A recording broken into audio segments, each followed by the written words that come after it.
Tiger जिंदा है। ज़रूरी नहीं कि हर बार सलमान भाई की मूवी में सिर्फ और सिर्फ एक्शन हो सकता है कि कभी कभी सलमान भाई की मूवी में कहानी भी हो, और अगर ऐसा हो तो फिर क्या ही बात हो। हेलो एंड वेलकम गाइस, एक बार फिर से आप सभी लोगों का स्वागत है हमारे इस यूट्यूब चैनल पर जिसका नाम है रिव्यू वाला लड़का, जो कि आज देख के आया टाइगर 3 दिवाली के दिन फर्स्ट डे फर्स्ट शो। सुबह ही 8:30 बजे उठकर हम 9 बजे वाले शो में पहुंच गए सलमान भाई की टाइगर 3 देखने, क्योंकि मेरी फेवरेट इंस्टॉलमेंट रही है, फेवरेट फ्रेंचाइजी रही है, और अब तो ये स्पाई यूनिवर्स बन चुका है। तो जो था धमाका डबल होने वाला था, ट्रिपल होने वाला था। हम लोगों को पहले ही पता था कि सलमान खान के साथ साथ हमें कुछ टाइम के लिए, कैमियो के लिए शाहरुख खान इस मूवी में दिखने वाले हैं। तो एक्साइटमेंट क्या थी कि डबल हो गई। तो बात करते हैं कि सलमान खान की टाइगर 3 जो आई है वो क्या एक था टाइगर और टाइगर जिंदा है से अच्छी है, या उनके कंपैरिजन में है, या फिर किस तरीके का सिनेमा मनीष शर्मा जो कि इस मूवी के डायरेक्टर हैं उन्होंने बनाया है। तो चलिए सबसे पहले बात करते हैं इस मूवी की कहानी। शुरू होती है 1999 लंदन में एक बॉम्ब ब्लास्ट से, जहाँ पर कि एक आईएसआई एजेंट की डेथ को दिखाया जाता है। वो उस बॉम्ब ब्लास्ट में मारा जाता है, जो कि उसकी कार के अंदर होता है। और वो कैरेक्टर जो है वो दिखाए गए हैं हमारी जो मेन लीड है इस मूवी की, कैटरीना कैफ, जो जोया का कैरेक्टर निभाती है। उनके पिता की डेथ का सीन दिखाया गया है। वहाँ से कहानी की शुरुआत होती है। उसके बाद सलमान खान की एक एंट्री का सीन आता है, भाई साहब एक्शन पैक्ड सीन आता है, जो मुझे एक था टाइगर के एक्शन सीन की याद दिलाता है। जो उसका एक था टाइगर का ओपनिंग सीन था एक्शन वाला, सेम वही सीन। बाइक पे सलमान भाई की एंट्री, एक अच्छी लोकेशन, और अपने स्पाई को बचाना। एक हिंदुस्तान का स्पाई जो कि अफगानिस्तान में कुछ लोगों ने पकड़ लिया है, कुछ एक संगठन ने पकड़ लिया है, उसको बचाने के लिए वो जाते हैं, जो कि हमने पहले भी देखा है। गोपी जो कि एक था टाइगर में भी थे सलमान खान के सहयोगी, उनको बचाने के लिए सलमान खान वहाँ से जाते हैं। वहाँ से कहानी की शुरुआत होती है, क्योंकि वहाँ से एक चीज़ रिवील होती है कि भाई मतलब कुछ लोग मिले हुए हैं और पाकिस्तान बहुत बड़ी साजिश कर रहा है भारत को लेकर, और अपने ही देश में कुछ होने वाला है।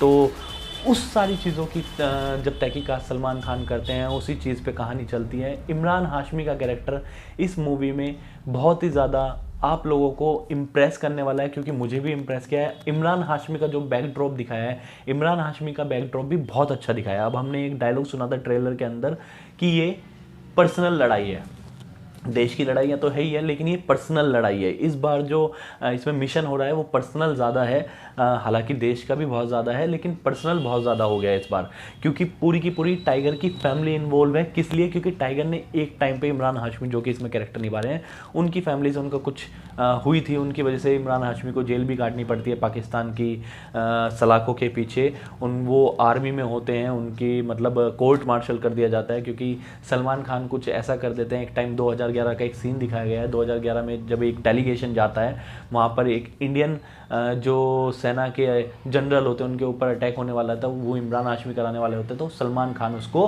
रोक देते हैं। वहाँ से वो कहानी पूरी बिल्ड की गई है कि पर्सनल कनेक्शन ये दिया गया है पिक्चर के अंदर। एक सीन आता है, हम सबको पता था कि पठान की इसमें एंट्री होने वाली है, और जब पाकिस्तान में सलमान खान फंसे हुए होते हैं, जब पठान की एंट्री होती है, वो सीन माइंड ब्लोइंग सीन है, बहुत बढ़िया सीन है। वो एक पूरी जो स्पाई यूनिवर्स है उसकी गाथा को दिखाता है कि आगे भैया क्या क्या होने वाला है। देखिए, मैं मानता हूँ कि स्पाई यूनिवर्स की जो एक नींव थी वो पहले ही डल चुकी थी, लेकिन असली जो बीजारोपण हुआ है वो टाइगर 3 से हुआ है। पठान मूवी के अंदर भी हमने देखा कि टाइगर की एंट्री दिखाई गई थी, लेकिन वो इतना इम्पैक्टफुल नहीं था। क्यों इम्पैक्टफुल नहीं था? वो मुझे इसलिए इम्पैक्टफुल नहीं लगा, पठान जो थी एक नया वेंचर था स्पाई यूनिवर्स के अंदर, एक नया कैरेक्टर को वो इसमें इंट्रोड्यूस कर रहे थे, लेकिन टाइगर पहले से ही एक कैरेक्टर है। तो मुझे वहाँ से ज़्यादा सीन आज अच्छे लगे, और आज मुझे लगा कि स्पाई यूनिवर्स का एक बीजारोपण हो चुका है।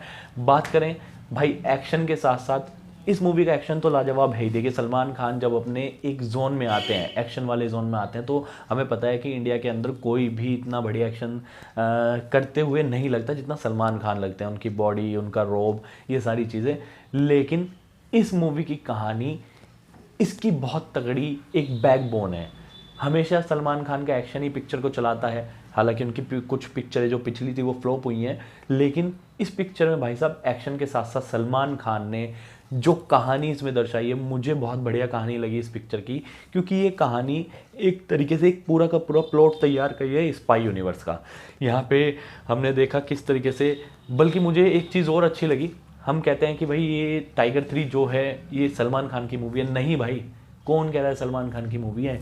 सलमान खान को जितना स्पेस मिला है स्क्रीन के ऊपर, कैटरीना कैफ को भी उतना ही स्पेस मिला है, उतने ही एक्शन सीन कैटरीना कैफ के में। और भाई साहब इम्पैक्टफुल सीन है जो कैटरीना कैफ ने एक्शन सीन किया ना, A1 सीन है, एकदम गजब के सीन है। यहाँ तक कि सलमान खान के जो एक्शन सीन है ना, मैं कह सकता हूँ कि भाई साहब 2-3% बढ़ के ही हो सकते हैं, कम नहीं हो सकते। तो कैटरीना कैफ ने अपना काम बहुत ही ज़बरदस्त तरीके से निभाया है।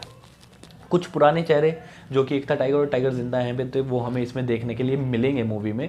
हमें बहुत सारी चीज़ें याद आएंगी कि एक कैरेक्टर था जो टाइगर जिंदा है में, जिस बच्चे को सलमान खान बचाते हैं, जिसके बॉम्ब जैकेट बंदी रहती है, उसका कैरेक्टर भी बहुत ज़्यादा छोटा सा है लेकिन बहुत ज़्यादा इम्पैक्टफुल है। तो भाई मुझे इस मूवी के अंदर बहुत ज़्यादा मज़ा आया। और सबसे बड़ी बात है कि स्पाई यूनिवर्स की असली नींव अब पड़ी है। मैं तो कहूँगा कि देखिए आप भी जाइए, जैसे कि आज मैं सुबह के शो में गया देखने, तो सुबह के शो में जो 9 to 12 वाला शो था उसमें ऑक्यूपेंसी 90% थी, दिवाली के दिन भी। मतलब आज दिवाली है। सबसे पहले आप लोगों को दिवाली की बहुत बहुत शुभकामनाएं, आपको भी और आपके परिवार को भी। और आशा करता हूं कि आप सब कुशल मंगल होंगे, जैसे कि मैंने आशा की थी कि टाइगर 3 जो कहानी होगी और उसकी जो एक प्लॉट होगा वो भी कुशल मंगल होगा। और सच्ची में भाई साहब कुशल मंगल है, एकदम गजब है। तो आप भी अपने टिकट बुक करा लीजिए, देख के आइए टाइगर 3 को। देखिए इसमें मैं ज़्यादा तारीफ़ नहीं कर सकता। हाँ, पहले बहुत टाइम बाद हुआ है कि सलमान भाई की जो मूवी आई है उसका तारीफ़ करने का मन कर रहा है। और सच्ची में जेन्युइनली तारीफ़ लायक पिक्चर बनी है। आप जाइए और लास्ट में एक पोस्ट क्रेडिट सीन है, वो भी आप देखिएगा। तो वो चलिए वो रिवील नहीं करूँगा, हालांकि रिवील तो मैं कुछ भी नहीं करना चाहता था, लेकिन एक्साइटमेंट इतनी ज़्यादा थी कि अगर कुछ रिवील हो गया हो तो भैया माफ़ी चाहेंगे। लेकिन अब भी कहता हूँ कि अगर रिवील भी हो गया ना तो सिनेमा के पर्दे पे उतना ही आपको देखने में मज़ा आएगा। तो भाई मुझे डायरेक्शन भी बहुत अच्छा लगा। सलमान खान का तो ये कैरेक्टर मतलब जो टाइगर वाला है ये तो फेमस है ही है। मुझे कैटरीना कैफ ने बहुत ज़्यादा इम्प्रेस किया। पिछली 2 इंस्टॉलमेंट से इस वाली में बहुत ज़्यादा इम्प्रेस किया है। बहुत अच्छी तरीके से बखूबी काम निभाया। अगर बात करूँ as a villain Imran Hashmi की, एक चीज़ रह गई है। इमरान हाशमी जो ट्रेलर में दिखे थे वो मुझे मूवी के अंदर नहीं दिखे हैं। मतलब मुझे लगा था कि यार ये बहुत तगड़ा एक नेगेटिव कैरेक्टर, एक ब्लैक शेड कैरेक्टर टाइप्स होगा, लेकिन मुझे उतना इम्पैक्ट उनके कैरेक्टर में लग नहीं पाया। लेकिन एक अच्छी चीज़ जो थी वो ये थी कि इसमें मूवी में सिर्फ और सिर्फ सलमान खान के ऊपर या एक्शन के ऊपर पिक्चर को चलाने की नहीं सोची है, इसमें प्रॉपर कहानी दिखाई गई है। हम बहुत शिकायत करते हैं कि यार जब एक्शन मूवी बनाई जाती है ना तो उसमें सिर्फ और सिर्फ एक्शन ही डाल दिया जाता है, कहीं भी कहानी का कोई मैटर ही नहीं होता। लेकिन भैया इस मूवी में कहानी है सेम, आपको मज़ा आने वाला है। इमोशनल सीन भी हैं, एक्शन सीन तो भरपूर हैं। एक्शन सीन तो आप देखते देखते थक जाएंगे, लेकिन भाई साहब सीन ख़त्म नहीं होने वाले हैं। सीटी बजेगी, दबके बजेगी, सलमान पे भी बजेगी, शाहरुख पे भी बजेगी, कैटरीना कैफ पे भी बजेगी। और कुछ डायलॉग तो इतने गजब के आते हैं कि भैया वहाँ पे इमरान हाशमी के लिए भी तालियां बजनी लाजमी होने वाली है। इस रिव्यू के एंड में मैं सिर्फ इतना कहना चाहूँगा कि अगर मैं इसे एक लाइन में कहना चाहूँ कि इसकी मूवी की कहानी किस चीज़ पर चलती है, तो मैं बहुत ही आराम से इसको एक लाइन में बता सकता हूँ। क्यों बता सकता हूँ? क्योंकि इस मूवी का ही डायलॉग है कि जो लोग बेवजह मारते हैं वो सोल्जर नहीं टेररिस्ट होते हैं। इस एक लाइन से आप समझ जाइए कि जो लोग बेवजह मारते हैं वो सोल्जर नहीं टेररिस्ट होते हैं, चाहे वो सिस्टम के अंदर रह के ही क्यों ना काम कर रहे हैं लोगों की मदद के साथ। तो ये मूवी का ही सीन है और पहले ही डायलॉग है, तो मुझे बहुत अच्छा डायलॉग लगा था और ये पूरी की पूरी कहानी को डिस्क्राइब करता है। तो ये था हमारा टाइगर 3 का रिव्यू। अगर आपको अच्छा लगा हो तो यार चैनल को सब्सक्राइब कर दो, लाइक कर दो, शेयर कर दो, कमेंट कर दो और सलमान भाई को देखने जाओ, क्योंकि भैया टाइगर आई है, इसके बाद वॉर भी आएगी अगले साल या उसके अगले साल आएगी तो आएगी, और फिर टाइगर वर्सेस पठान भी आएगी। तो स्पाई यूनिवर्स गढ़ चुका है, अब हमें यूनिवर्स देखने के लिए मार्वल या डीसी का वेट नहीं करना पड़ेगा। अब हमारे यहाँ इंडिया में बहुत सारे यूनिवर्स हो चुके हैं और भैया हमारा फेवरेट स्पाई यूनिवर्स अब तहलका मचाने वाला है इंडियन सिनेमा में आने वाले 4-5 साल में। तो चलिए आप लोगों से विदा लेते हैं। आप लोगों को एक बार फिर से दीपावली की बहुत बहुत शुभकामनाएं, और दीपावली के साथ साथ ही मेरे इस चैनल को भी सब्सक्राइब कर दीजिए, लाइक कर दीजिए, शेयर कर दीजिए, कमेंट कर दीजिए। आशा करता हूँ कि आपको ये वीडियो पसंद आई होगी। अगर नहीं पसंद आई तो प्लीज़ माफ़ कर दीजिए। तब तक के लिए आपसे विदा लेता हूँ। धन्यवाद।